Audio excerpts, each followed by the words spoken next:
Hello and welcome to the Underpowered podcast, a gaming podcast where we battle our backlog, revealing what is worth your time, money, and energy. My name is Shelby Stokes, and on the cast today, myself and Mr. Casey Cool. Hard cut on that music. Hard cut. My fader is broken. My fitty fader is broken right now. I think we have to address the elephant in the room. Best Super Bowl halftime ever. Is it because Fitty was there because he showed up out of nowhere? Fitty's looking like the whole dollar. Dude, he's coming down like a bat, just like wow. He's looking thick. So that was like unannounced, right? No one knew that was coming, and then all of a sudden, boom, here it is. Yeah, and he's looking like he's $1.50 right now. He's big boy, big boy. But he can still do the upside down setup, and I still love him. He's also almost actually 50 years old. So I mean, he gets a couple pounds for being 50 years old. Isn't that how that works? Yeah. Well, have you seen all the movies where he like got like anorexic skinny for like No. Google it. I'm putting it in the chat. Anorexic skinny. I don't buy that for a second. Skinny dude for this movie role because he does a lot of acting. He's on that one show Power. That's big on. Are you talking about the Stars like drama that was out there for a while? No, here I'm showing you the image of him right here. This had to ruin his metabolism. This can't be real. I'm putting it in the Twitch chat so people that come in can see. Right there. Go ahead. You can pull it up. Okay. Skinny Fitty. Oh, you even got the okay. Mm-hmm. Here we go. Whoops. Let's not do that. Uh-oh. Hello. Hot. Coming in hot. That's not working. We're doing it. Okay, so we're trying to look up Skinny Fitty. And I'll send it to you in Discord. Don't believe that Skinny Fitty is even a thing. Let's be real. Here. Oh, wait, that's the wrong thing. Yo. So here you go. See, Fitty never got skinny. He came in big the whole time. He partied like it was birthday. Here, look at that first picture. Look at that first picture. Look in your Discord message. That's not him. This right here. Yeah. This isn't him. That's Fitty? It is. Yeah. No. For a movie. Yeah. What happened? He lost it. He just starved himself for a movie role. So what happened since then? Did he not stop eating? I think he probably eats normal. He's still in shape. He's still super muscular. Like I would be like happy to be that buff. I wouldn't be mad. I mean, are you blown away that he was in the Super Bowl? Because I mean, it wasn't even announced whatsoever. Did you see everyone go off though? Everyone in the crowd was excited because that song came out 20 years ago when I was like a senior. Oh, don't say it like it was so long ago, man. 20 years ago. Not real.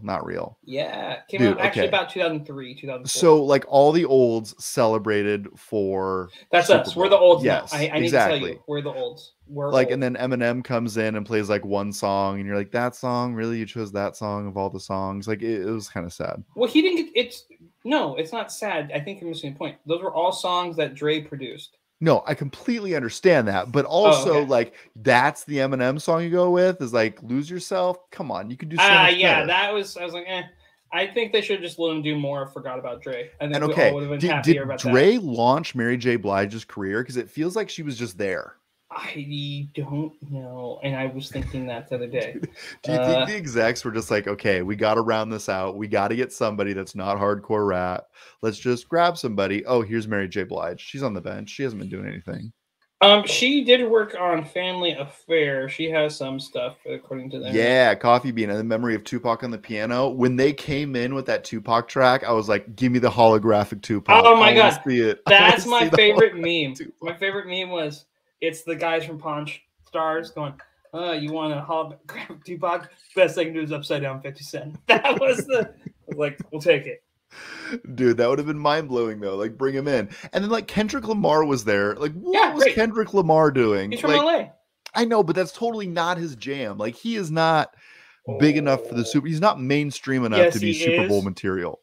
Kendrick Lamar? Shelby, I need you to be humble right now. Which he didn't even play that song. Like, that was the song. Like, where is Be Humble at? But, yeah, I don't know. I wanted more of it. You only got, like, 15 seconds of each song, and it's like, boom, next. I know. It was a little bit karaoke-esque. But also, did you catch Anderson .Paak on the drums? That's the guy who does the song Smoking in the Restroom with Bruno Mars and the new one. Yeah, he's a legit musician. Smoke Out the Window, I think it's called. Smoking Out the Window, that's it. And he was live drumming there, and he's a awesome drummer. Killer. So I did not realize that was Anderson .Paak until like today. Like it came up on the radio and like, and Anderson .Paak was there. I was like, really? I had no idea whatsoever. I noticed it said it on the drum kit. I was like, is that him? I was like, oh, it is him. He's a good musician, good rapper too. But he plays. I always appreciate when a rapper can play. They have some like actual. Oh, I can play an instrument and read music. Like, oh, you're sneaky. You went to music classes as a kid. So I don't know where they go from here though, because they literally got like 4 or 5 superstars to blow out this year's concert. I don't know where they go. Like they came off The Weeknd, which is not hard to beat. Let's be real. It was weird. It was weird. And then like everyone's COVID and like all of a sudden he's in a mirror room and then that goes viral. Yeah. Yeah. I think you bring back Left Shark.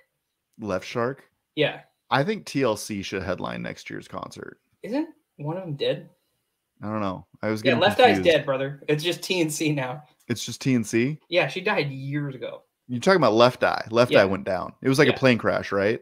I don't know. This is a podcast about video games, though. And we should probably talk about it is, which is where we talk Super Bowl, because Super Bowl is a game. Superb Owl. We talk about the Superb Owl that is Rowlet in Pokemon Arceus. Which really the game of Super Bowl is really just eat as much as you can without throwing up. Yes, that is true. And I won that game. Yeah, I went to But speaking of Superb Owls, you're like catching the pokes? You're out there catching all the pokes. Catching all the pokes. I've made it. Tell me more. Halfway through the game. Did you get some shinies? Like, are you on the shiny hunt right now? Not yet. I'm just kind of going through the game, and then I'm having a real slow burn with it. Not because I'm slogging, just because I'm savoring every second. I'm like, well, what's in this zone? What's here? What's there? What is this? Where's that? Oh, a Turtwig. This. Ah. So what makes this game done for you? Like, are you going to fill out the whole Pokedex? Are you going to shiny every Pokemon? Not every. Like, what's the goal? No. I'm going to shiny ones that I want on my team, which is like 1 to 2. And then I'm going to beat the game. And then I'm going to go and just collect all the Pokemon and see and wait. And then I'll be good. And maybe I'll help my son. Or then maybe I will go and shiny collect all of them. Dude, I think we should start getting tattoos for every Pokedex that we fill out, and then we can like get it on our arm, and then like a tattoo for each game. What do you think? I think that's a really bad idea. Dude, tattoos. No one has ever regretted a tattoo. Like Never, that's guaranteed. In their life, no regrets. That's what my tattoo says. No regrets. Right here, across my chest. No regrets. Not even a syllable. No. Do you have any tattoos? No. Okay, if you were gonna get a tattoo, which Pokemon would you get? Arcanine. Arcanine? Yeah. Dude, no hesitation whatsoever. I already got it like kind of played out because he's and in this new game he's based on Foodog. You know what a Foodog is? Nope. Okay, it's a Koma Inu, it's a Foodog, it's a very common like tattoo art style. And it's they're like protection. They're at the base of a lot of Buddhist temples. They're in China and Japanese lore. I'm trying to send you some like images of it. I would get that for sure. So this is the game you're playing. You're trying to catch things. This was the tattoo you wanted, right? Was the Turtwig? Turtwig. I would love to get it for real, a real tattoo, a Japanese style. I like the Japanese style tattoos. Just want to make that clear. But the on my arm, on my forearm. Dude, I think you could really get a tattoo, but I feel like you got to go something like legendary, right? Like, isn't there like a sea dragon? Is there a sea dragon that's blue? There's this horsey in Seadra. Wait, you want me to get a seahorse? A Seadra. And Seadra? Or Kingdra. S-E-A? Kingdra. Seadra, S-E-A-D-R-E-A. Oh, man. This one does not look that BA though. I'm not gonna lie. No. I don't know if I could pull this tattoo off. Like maybe something like this, which is a little bit more, like warlike, like not warlike, but you can tell he's going at it. Maybe Gyarados. You fool. I feel like this one would look good on you, like right there. I don't think. Well, maybe. What about a face tattoo of this on your left cheek? No, I would just. Yeah, that would go real well at my job. My students would think I'm super cool. Dude, face tattoos are coming back. Look at Post Malone. You're like the next Post Malone. I just have to write always grumpy instead of always tired or something under my eyes. Yeah, like, exactly. I'm sorry, this is just how my face always looks. This is just how it goes. So you're playing Pokemon, you're liking it. You're not going to get all the shinies, but you're going to get the majority of them. Yeah, I'm gonna get what I really love, those ones, and I'm gonna go from there. There's just so we'll get into the Nintendo Direct at the news because it was good for me. I liked it. It was pretty good. It was good. It was pretty good. Pretty good. But no, it's just last week we kind of talked about it, and I'm gonna wrap the bed on it. I have my grade. I have enough hours. I'm very close to beating it. Are you ready to grade it? Yeah. What is it? 4.5 hearts. Just because of the graphical issue. I really wanted to give it a 5. I really do, because what it's like. Last week I called it a beta, but when I'm not saying I feel like this is a 5. I feel like you got to give this one a 5. Let's be real. Here's the thing. I don't like that there's no battling either. There's no battling at all? You battle people in the game, but you're not battling your friends. Okay. I mean, they're probably gonna build that in though, right? Like that's coming. That's definitely coming. I think in the next game. Yeah. So not make you wait a whole game. There's not like DLC to come. I think they're like, okay, this is our first try. Let's just throw this out there and see how people react.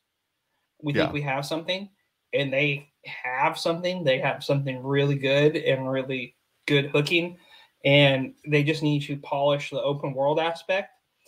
Get a little more like vivid in what the landscape's like. Yeah. So I mean, they have a chance to build on it. So your one con would be no multiplayer. Like, what are the 3 hits? Like, what makes this game a 4.5? I feel like Pokemon's 5, but a video game 2.5. I feel like this is a 5. Yeah. Yeah. Video game is a 2.5. I don't even know what that means. What does it even mean? What kind of math is that? Pokemon you is get a half 5. a 5? I mean, I feel like Pokemon inherently gets the 2.5, and if this is actually a good one, then it can be jumped to 5. It's really the landscapes get kind of repetitive. There are some differences, but it's nothing drastic. It's not like when in Breath of the Wild, because you compare that, or when I see now Horizon Zero Dawn, the new one, like I'm looking at the landscapes there. They're not too crazy from each other. Yeah. I think it can be. There's just room to improve. It's slight. It's not a knock. Like, improvement's a good thing. It's a great video game. It's a must own on the Switch. I almost want to go like 4.8. What must own on the Switch? Yeah. Okay, I'm gonna have to add this. Zubat comes in and says, "I'm saying Arceus is a 5.5 compared to other Pokemon games, but compared to any modern game, it's a 2.5. Oh. Maybe for the looks, yes. I understand that though, because I think this like breaks the mold on Pokemon. But I mean, and compared to other games, I haven't played it. I'm not here to compare it to other games. Here's the thing, other games like pixel art games are still really big, like 16-bit game. You know what I mean? So yeah. As far as video games go, what it's doing, all the creatures that are interacting and showing up, it's not a super. I know it's a small indie developer, but they probably have 50, 60 people on that team. I'm here to say that this is one of the only Pokemon games I've got excited about since I was a kid. Like, they've always kind of been there on the peripheral, and maybe I'll get to it, maybe I won't. But this one's like, boom, I got to get this and get on the sticks with it. Everybody has one that they love. Like, there's a Pokemon game that they like have nostalgia for. It's a $1 billion franchise, and everyone has a Pokemon that they like. My one friend goes, "Is Blaziken in it?" And I go, "No." He goes, "Then it's a bad game." And he's like, "I don't want to discuss this any further," because that's his favorite. And oh my gosh. It's a 4.5 hearts though, easily. Because the only reason I can't give it a 5 is because it's true that it's not the most beautiful game out there, but you get lost and then you want to be playing it. Like, I'm like, okay, as soon as we got off the air, I can get another hour into this. Yeah. Or Triangle Strategy, which is the other thing I'm playing. Yeah. Well, before we go into Triangle Strategy, let's talk about a little game called Metroid Dread. Oh. Which I have officially beaten. It is over. Oh. It is done. Put a fork in it. It has been skewered to death. It's the Nintendo Hour today, apparently. Okay. Yes. And, I'm thinking this is a 90 game, 95, so I'm going to hit it with a 4.5 as well. Ooh. I would say this is a game you don't want to miss. This is one of the better Metroidvanias that I've played in a while. Okay. Okay. Yeah. What's the knock? What makes it lose? I would say that the frustrating part was not knowing where to go. I kind of discussed that in the last episode. I came off kind of like 2 episodes ago, came off kind of salty because I was frustrated. I was on a plane. I couldn't see what was going on or where I needed to go.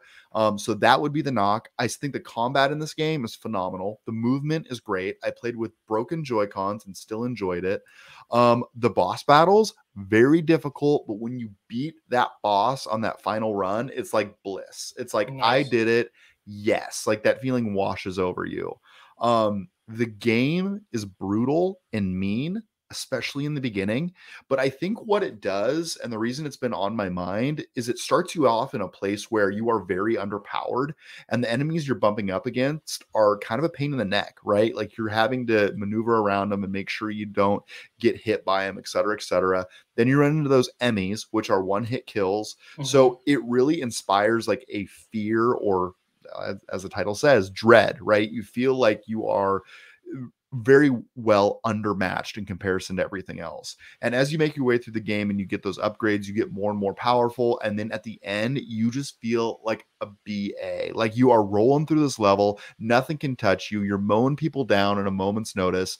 And then you're also able to move around the map so fluidly and quickly that you feel like you're just OP for the entire world. And that moment of OP can last like as long as you want to go and collect all the other collectibles, or you can just go straight to the boss and finish it.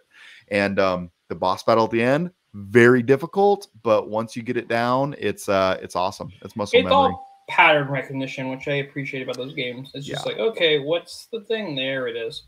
So I appreciate that aspect of the game. For sure. So, I mean, if you have a Switch, if you're even remotely into Metroidvanias, I would say pick this one up. This one is a definite recommend for me.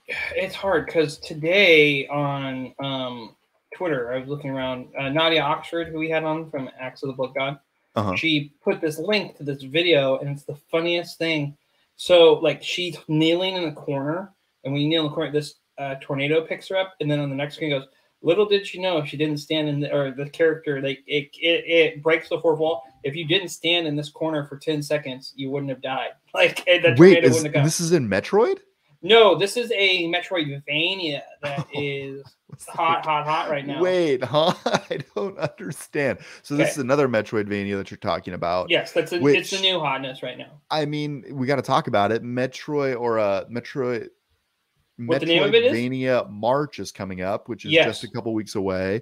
Have you got anything picked out for what you want to do for Metroid? Well, this is the game I was looking at. It's called Infernex. I'm going to give you a trailer to post up here. Infernex, though, is made from .emu or .etsmu, who I'm really loving because they're doing the Ninja Turtle game. They did Streets of Rage 4. They just did Windjammers 2. You threw this in the Discord today, correct? Yes, yeah. Just click that link, actually, if you want to do that. I grabbed another one, but it'll all get us here's there. The trailer. Yeah, you got it. Infernex, right We here. did not plan this beforehand, people. So everybody that I'm reading about this game, it says it's really witty. It's a Metroidvania. I'm interested in this. The other one I'm interested in is this game called Monster. It's Pokemon meets Metroidvania that I've had in my queue for a while. That's probably what I'm going to play.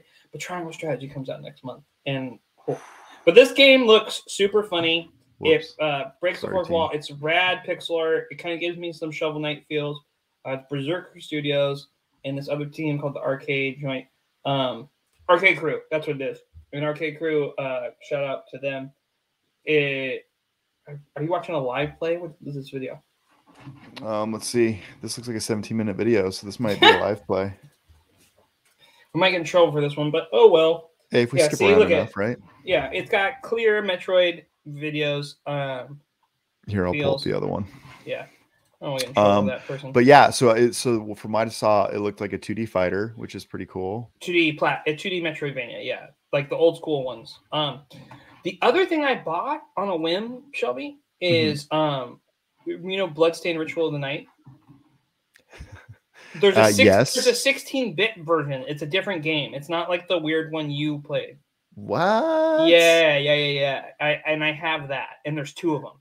Wow. And it's more like the old school ones. Very nice. So no very weird nice. cats flying on the screen. But that's what made it so amazing was the weirdness. Like, oh my gosh.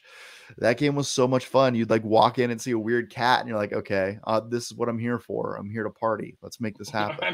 I'm here to make wild things happen. So do you think this is the game, or are you still up between a couple of them? I think I'm gonna so in our user poll, we can post polls in our podcast and we can ask in the chat and people can post in the chat. I'm between Infernex is my other one, and then the one Pokemon meets Metroid. I'm trying to remember. I don't even remember the name. A Monster Sanctuary. And I'm going to link you the trailer for that. Huh. This one Sanctuary. Yeah, it's Pokemon meets Metroidvania. Here I'm putting it. I just sent you a link in our Discord, in your personal, not ours. Sorry. Got it. But it's, and for those of you like listening to the audio version, I'm sorry, because we are now showing, we are live for those that are listening to the podcast only. We're live. Yeah, we're live on the internet doing weird things. And here it is. So this is Monster Sanctuary. Yeah. So you can catch different monsters and battle them, and they give you different power-ups, and they help you through the game. Nice. And this kind of like is like yes to all the things I like. I love Pokemon, I like Metroidvanias, different power-ups. This looks all right. Yeah. I'm okay with this. Yeah, that's kind of what I want. So in terms of my Metroidvania list, I am between Unsighted, Axiom Verge, and Monster Boy. Curse of the Kingdom or whatever. Is Monster Boy a Metroidvania? I think it's like kind of a Metroidvania, kind of a JRPG is kind of what I was reading. So I was kind of going through and trying to figure out what the heck it actually was, because that is a game that it's been on my backlog for a long time. It is a Metroidvania. It is? Okay. Yeah, I wasn't sure if it fit into the Metroidvania specifically, but it's like an old school 2D game that was kind of flew under the radar, and they re-released it like 3 or 4 years ago, I want to say. So yeah, Unsighted, it got a lot of praise this year for Game of the Year contender.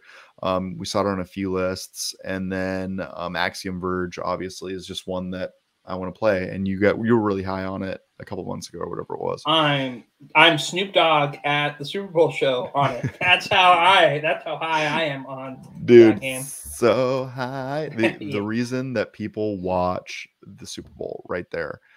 Exactly right. So let's move on to our next segment. What do you think? Yeah, Unless you want to talk about the news. You want to talk about the news. Speculation News Network. There's a BioShock movie, huh? Yes, there is a BioShock movie. How about them apples? I feel like we've kind of like talked about this before, but I am so excited for a BioShock movie. Like, let's get it going. You know what I mean? My interest is less than 0. Why is that? I don't care. I just don't think. I think BioShock's whatever. You haven't played any BioShocks though. I've seen people. I have not. I don't think I ever would. I might like it, but why not? I think steampunk has its own head up its own butt and sniffs its own farts and says, delicious. Yes, I love the scent of this thought. Dude, no, it's just not it was never on a system that I owned. And I know people that loved it. Kind of looks scary. The guy with the drill for their arm. Big boy, whatever his name is. So the reason this is the back in the news is that Netflix is going somewhere beyond the sea, is what this IGN article says. And essentially this all stems from this tweet that came out right here. Sorry, wrong screen. There you go. And it says, we all make choices, but in the end, the choice is yours, which is a quote directly taken from the game. And that was posted by Netflix today. Interesting. So I'm excited for this. Like, it's been talked about for years, and here we go. We're actually getting something in regard to movement. It looks like it's rated R, which is even better, because if like you played this back in the day, you know it was very creepy with the big hulking monsters in these metal suits and the little girls, which I forget what the girls were called. Do you know what they were called? No, I don't. Does it sound creepy? Come on, chat. Dr. Z, what was it? It was yeah, you were supposed to like basically save little girls because they were lost and they needed protection. And what would happen is these big hulking monsters would protect them, and you would try to rescue them from the big monsters. Or you could also choose to use them for power-ups, which who's playing the dark side? You don't want to do that to little girls. Come on now. Come on. No, not at all. Not at all. I have zero interest in that. I just also have zero interest in the show. I don't know what it's going to be. Like, I don't know if the lore is. I want to hear people talk about BioShock. I'm like, the lore is the best thing. They're called Little Sisters. There you go, Little Sisters. But they're like little girls with like blonde pigtails. They're creepy, and they had like syringes. It was real weird. Red rum style, exactly. Yeah. One thing that you are excited about, Mr. Cool, is this right here. Yeah, MinMax, great interview. They interviewed the creator of Super Mario RPG. I want to make sure I say his name right. I think it's Chihiro Fujioka, and he was the creator of the original Super Mario RPG Lost 7 Stars on the SNES, and he is one of my all-time favorite games, and I'm hoping this will get the internet behind them, and then Nintendo will be like, let's do it.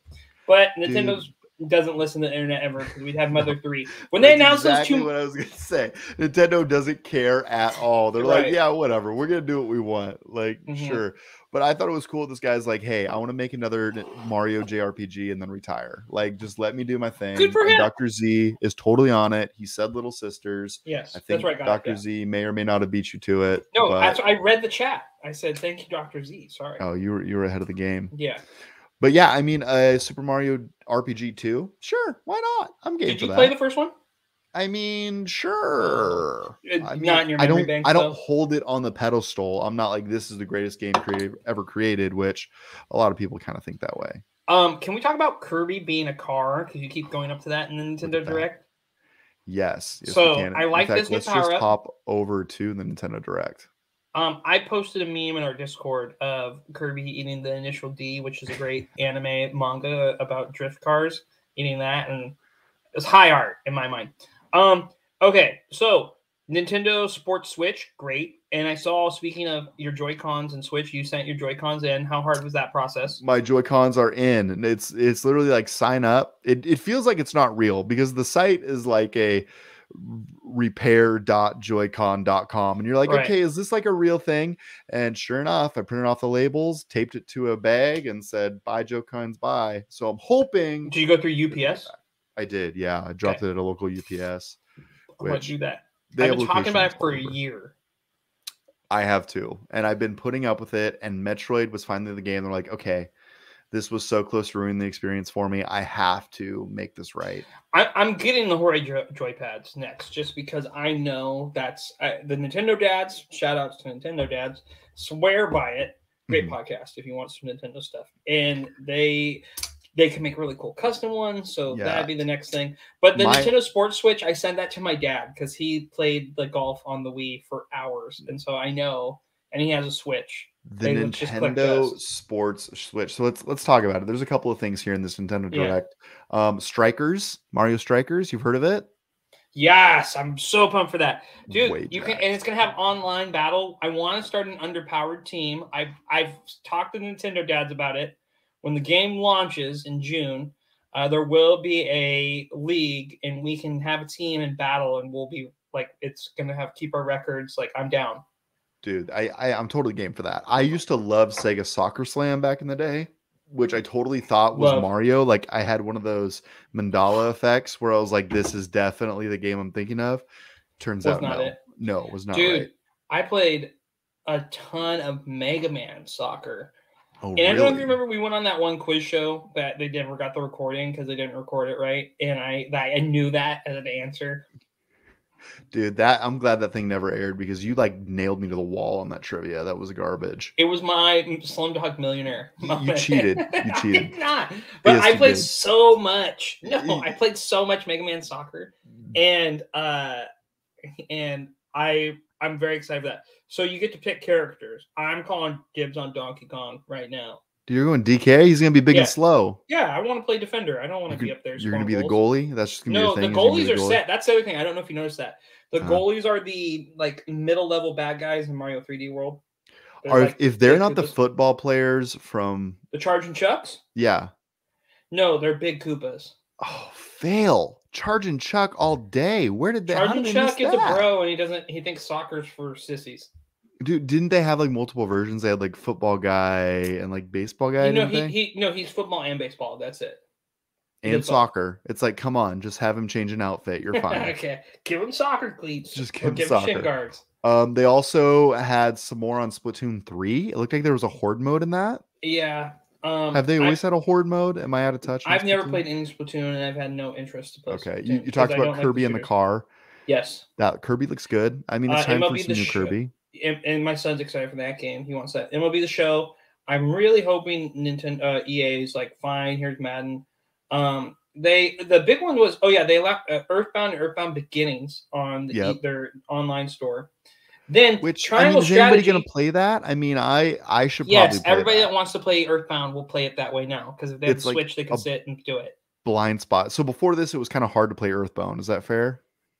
Kinda. You'd have to get an emulator, or then they came out on the 3DS, but you had to have the new 3DS. You could get it on Wii, but no one bought games on Wii eShop or like. So now it's easy. Now you just download it and call it good. You're good to go. Yes.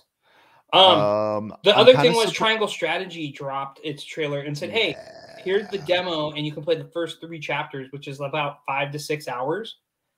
Yeah, thank you. I love it when companies do that. Like, hey, here's a little taste of our game. If you don't like it, you tried the first third, but if it's enough to get you interested, go and buy it. And then the Mario. Oh, you're pulling up the.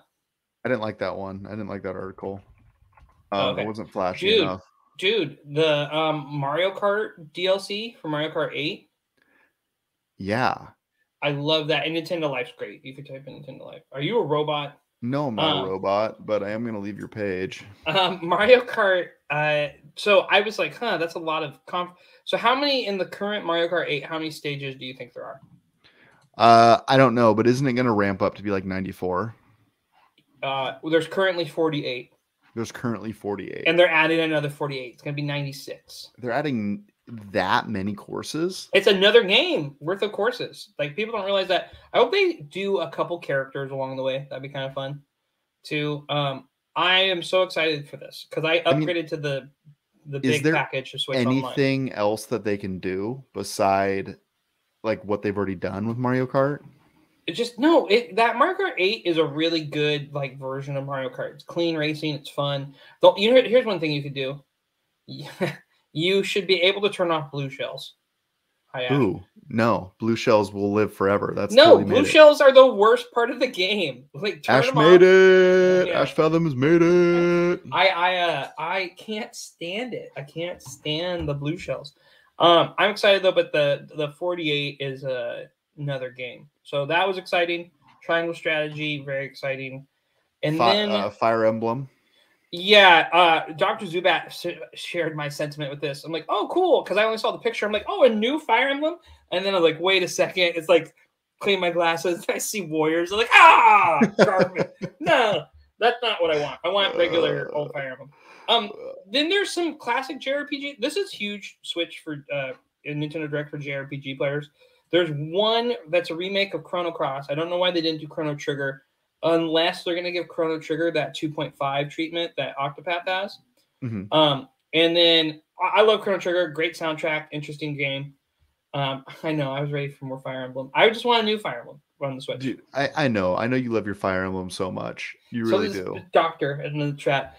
And broke my heart. But then there's this game called Alive, which is kind of like the idea of 8 different characters. It's everyone that like kind of didn't really care for Octopath was like, just go play this instead. When the Octopath came out and they're giving it the 2.5 treatment, that will be a buy for me.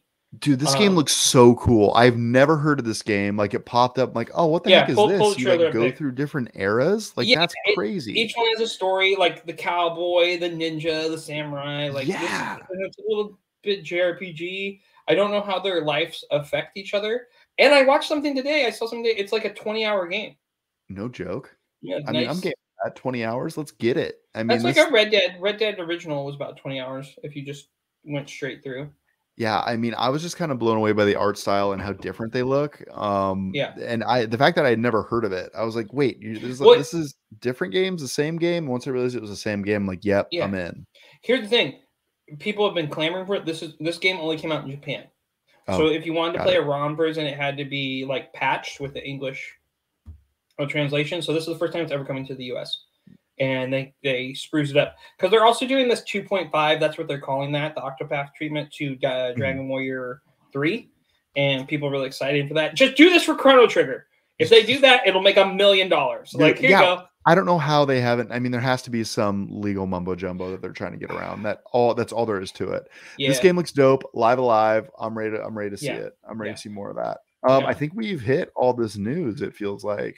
It was a good Nintendo Direct. It wasn't the best, but they showed stuff and people were happy. And Portal 1 and 2 is coming to Switch. That's great. And I think every kid in school should have to play that game and beat it to graduate. That's a requirement. Yeah, if you are a video game fan and you have not played Portal 1 and 2, or especially 2, you're missing something. Can we just talk about MLB The Show being cross-play? That is dope. That is so cool. Everybody should do it. Everyone. We need more cross-play everywhere all the time. Like, it's so cool to be able to just go back from PC to Xbox like I've been doing.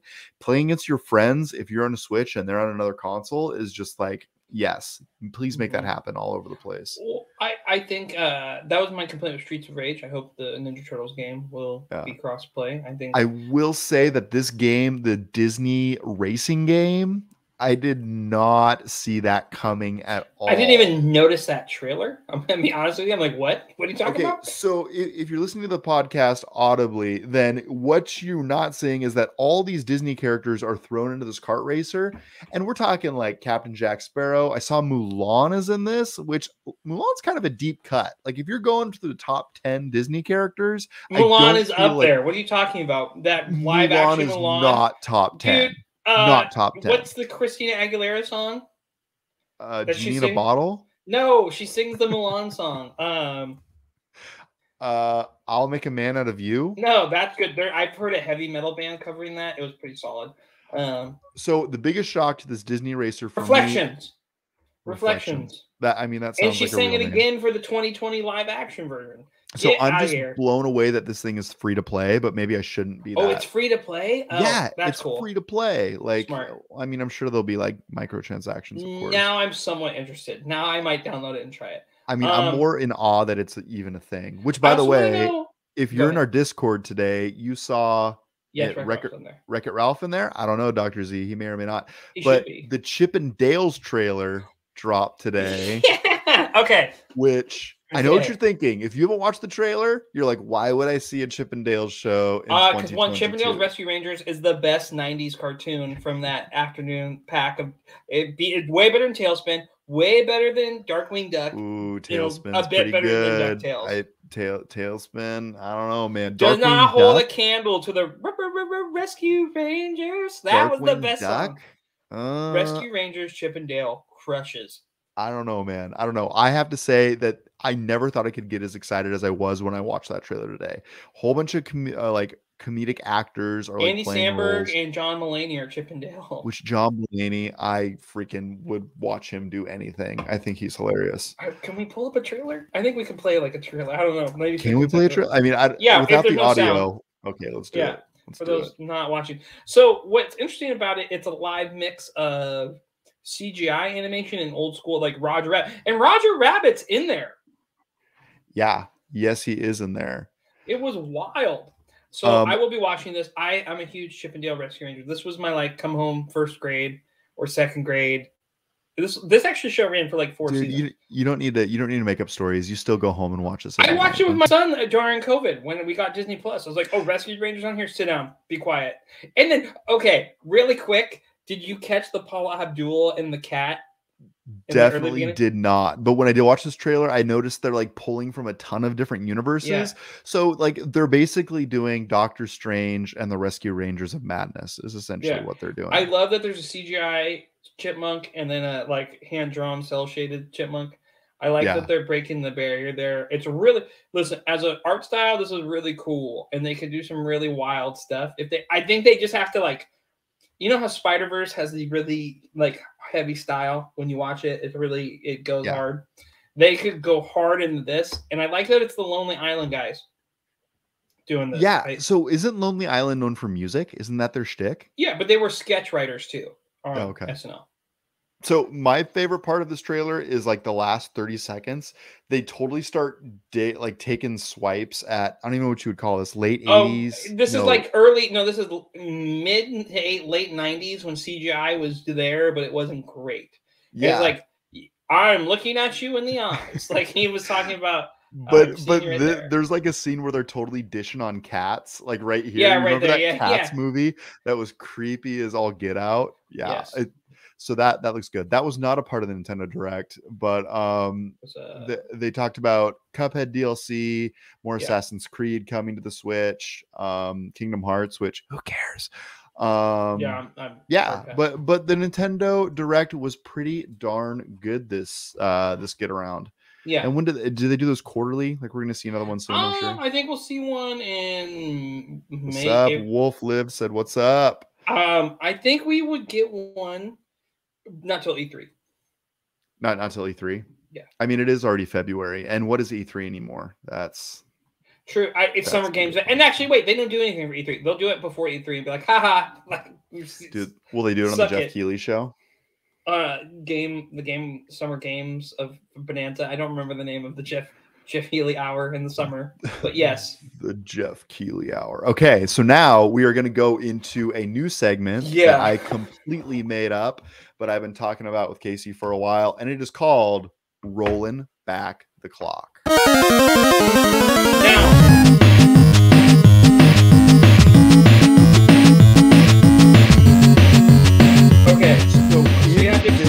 Game, what we're going to do is we are going to roll a D4 and we are going to roll a D10. And what we're going to do in this game is we are going to come up with a year, and then we're going to talk about our favorite games of that year, but also the most influential games. Okay. So they can be the same games, they can be different games. So let me show you what I got rocking on my screen. So hold on, first let's talk about our D&D dice really quick, because we're D&D here. Do you have some D&D dice? Oh, so for Christmas, one thing. I got 2 sets of dice for Christmas. One was this nice emerald shaded one from one of my players in my D&D campaign. Right? He gave me technically my first one, and my wife had one bought, and she was like, "Duh!" She was so mad. So my wife's comes in this cool case, and if you look at it, these runes are in Draconic, which is the dragon language in D&D. And this is the dragon language. Look how it is. It's their written language. Oh, look at that! You even got the dice. Slapping the nice base, man. Inscription in there. It's really nice. She did a good job. So wait, I need a D4 and a what? Okay, so first you're gonna roll your D4. Okay. I got a 3. So we're gonna count down 1, 2, 3. So we're in the aughts. We're going 2000. Okay. And then you're gonna roll a D10, and you are going to give us the year. So it'll be 20. And 10 is O, right? 10 is O. We're gonna say 10 is 0. Yep. Yeah, I can do that. Hold on, that's a D8 because that's no D10. I know. I'm looking for my D10. Give me a second. Give me a second, Mom. All right. Okay. Here we go. Let's see, what do we got? A 0. 0. Okay, so now we're going to look at the best games released in 2000. Okay. I'm curious to see who do you think played more of the best games in the year 2000? Ooh, I don't know. I do pretty good at like going back and trying to mop things up. So here we go. We're going to find a list. We're going to go to the Wikipedia. Yes, the greatest resource the internet has ever made. Okay, it looks like Chrono Cross got some Game of the Year mentions. Deus Ex. I played that and beat that as a Final in that Fantasy year. 10. Majora was That's that Final Fantasy 9. Is it 9? Do you not know your Roman numerals? Hold on. Time out. Wait, no, I do. Time out. I think we're exposing. I'm just not very good at it, okay? No, you're not. You're not segueing out this one. You don't know your Roman numerals. I don't write in Roman numeral, okay? I don't write in Roman numeral. Did you watch any Rocky movies? A line before a number means you subtract. I never understood the appeal to Rocky, I have to say. I never got it. Shelby, take a lap. I think you go take a lap. Go outside. I'll run the show. Okay. So you got Majora this year. This is the year of Majora. I've never played Majora's. Ooh, never played Majora's Mask? Are you kidding Majora, Skyward Sword, and Legend of Zelda 2 and the Oracle Seasons are the ones that are on my Someday, maybe. Zelda 2 I man. could do, and I actually am very tempted to do because it's on the eShop. Okay, so which one of these do you want to start pulling? Chrono Cross? Is that Chrono up there Cross for you? is a great game, great music. Loved it. Is that the remake they just dropped on the Direct? Yes. Was that what that is? Yes. Okay. Yeah. All right. See, I've never played that game. By the way, Tony Hawk Pro Skater 2, let's just whip that down and walk away. Like, The all right, I'm out. Sims is also on here. Ooh. The Sims has changed the game. We're looking for most influential and favorite. Okay. They don't have to be the same. I think Sims is in the conversation for most influential here. All right. Let's see. Medieval 2, Pokemon Yellow. Does that do anything for you? Yes, that needs to be up the top. Okay. Oh, look, that was the Pikachu one. Okay, so that's a variation of Red and Blue. Is that what that is? When Pikachu follows you. Yes, you got it. You knew. Okay. You knew, fam. Metal Gear Solid. Ghost the original? Babel. I don't know what that means. That was the Game Boy Colored one. Nope. Okay. Diablo 2. Oh, boy. Wow. Huh. Ooh, okay. Boy, this is gonna be a tough year. Phantasy Star. I don't have appreciation for it. Dragon Quest 7. Yes, very good. Got that Roman numeral. What's up? What's up? Where you at? I've never played that one because 8's the one that's really beloved. It comes out a few years later. Pokemon Stadium. Oh, banger. The Vagrant Story down there is very underrated.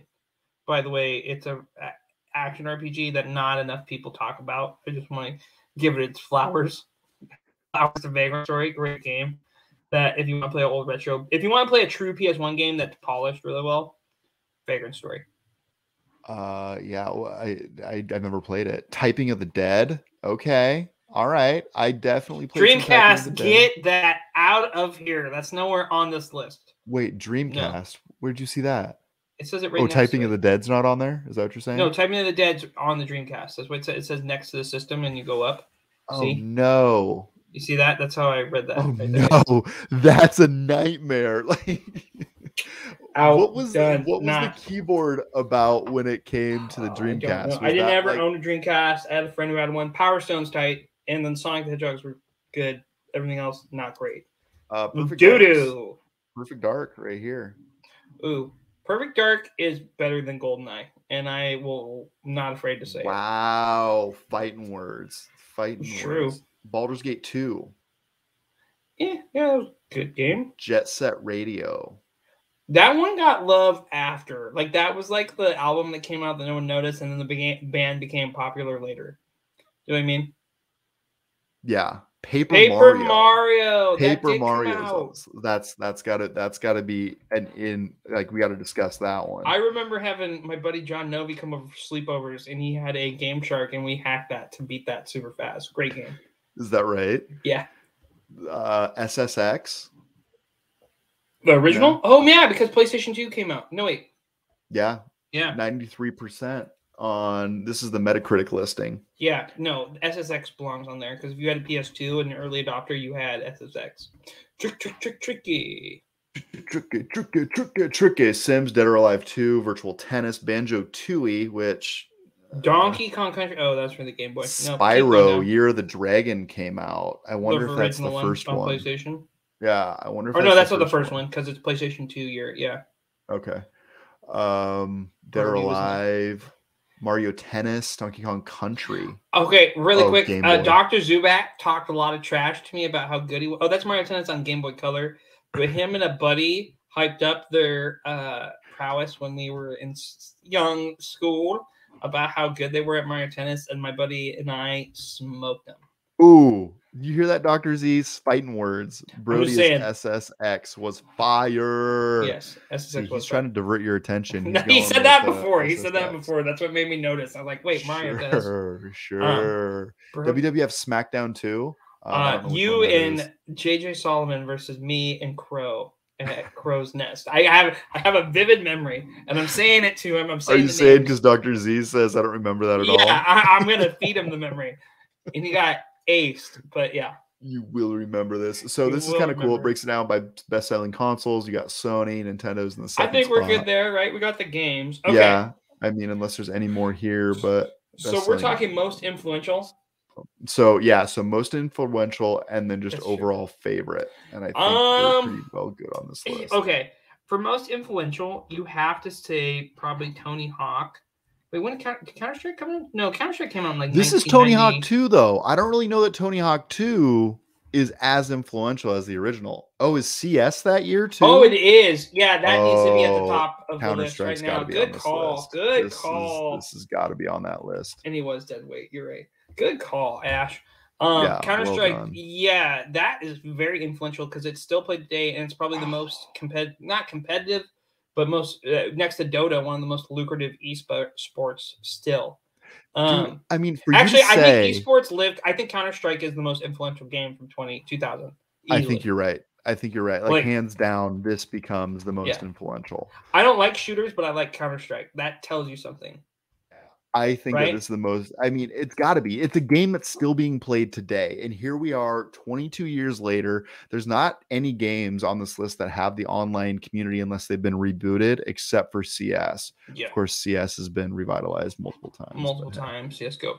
And it came out in November. It came out late in 2000. So maybe that's why I didn't get to compete as much. It's something that just continued to grow.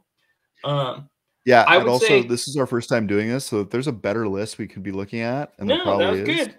I'll take the chat's help. Flowers to Ash Fathom. Heck yeah, you're gonna give him a galaxy? Is that how that works? Give him a galaxy. You did good. You did good, kid.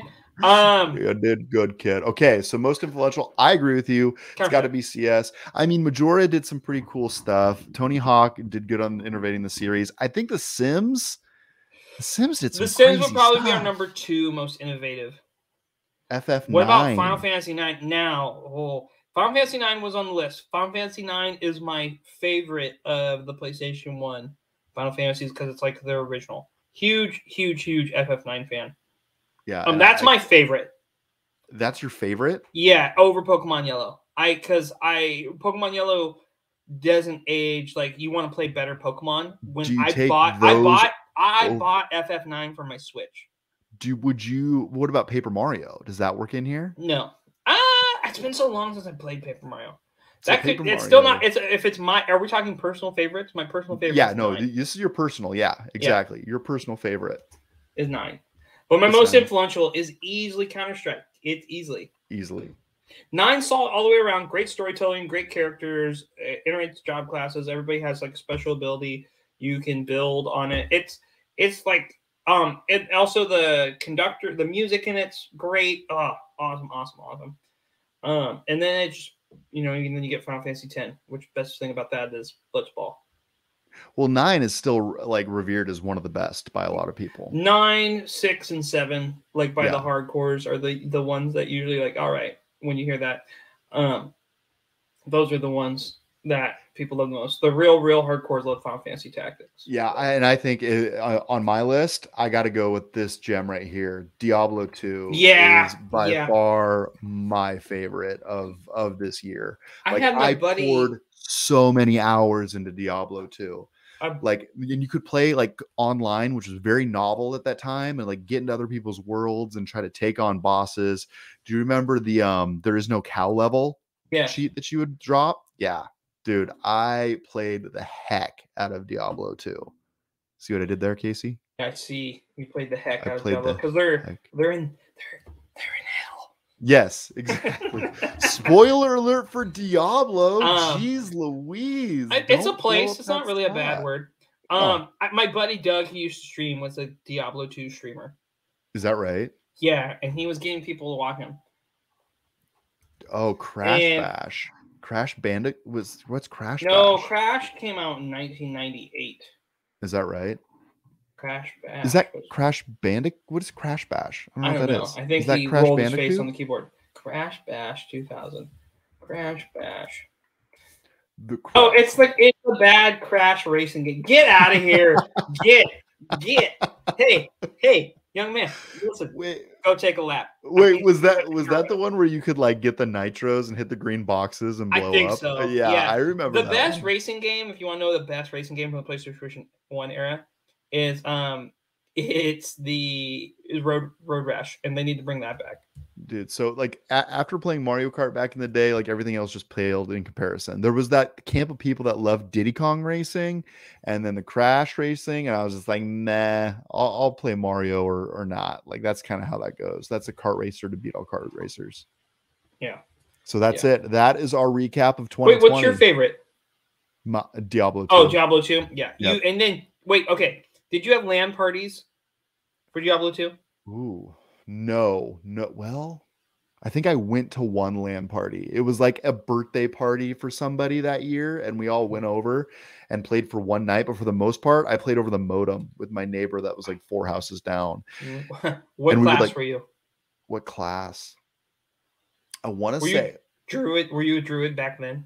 I want to say there was like a chick, and I used to roll around with a staff. Was that the sorceress? I want to say maybe. I think the ranger was a girl too, right? The archer class. Yeah, I don't remember. It was definitely a female magic class. I want to say. Watch, we'll go back and look at the character sheet. That won't even be a possibility.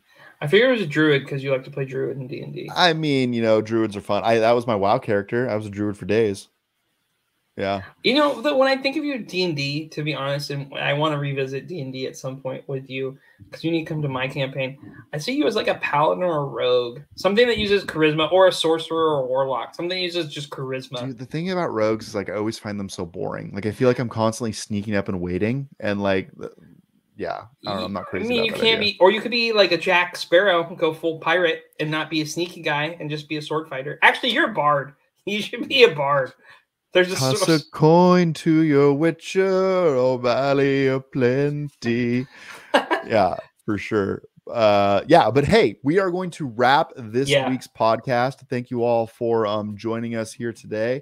Let me just grab my notes. Casey, is there anything else you want to say before we say goodnight? No, thank you all. If you like, please follow us. I'll put the link to our Discord in the chat. You can feel free to join there. If you're in there, our community is growing. I think after we get 100 members to the community, we might put a lock on it, and then people that want to join when we get our Patreon up, that's how we're going to let people in. So you want to be some of the first people to get in. Going big. I love it. Yeah. And it's been cool to watch it like blow up and just talk game. And we saw a couple of things go on in the last week. So come on in and chat with us. It's been cool. So feel free to check anything else out in our attached description. You can also find us on a podcatcher. We're streaming live now on Twitch. Tuesday nights is what we're targeting. So come check us out. The video version is also available on our YouTube page if you prefer to watch it later. Yeah. Leave us a review if you're listening on the podcatcher. 5 stars. 5 stars. Be so kind. Please. And that is a wrap for this week. We are out. Play your games. Later.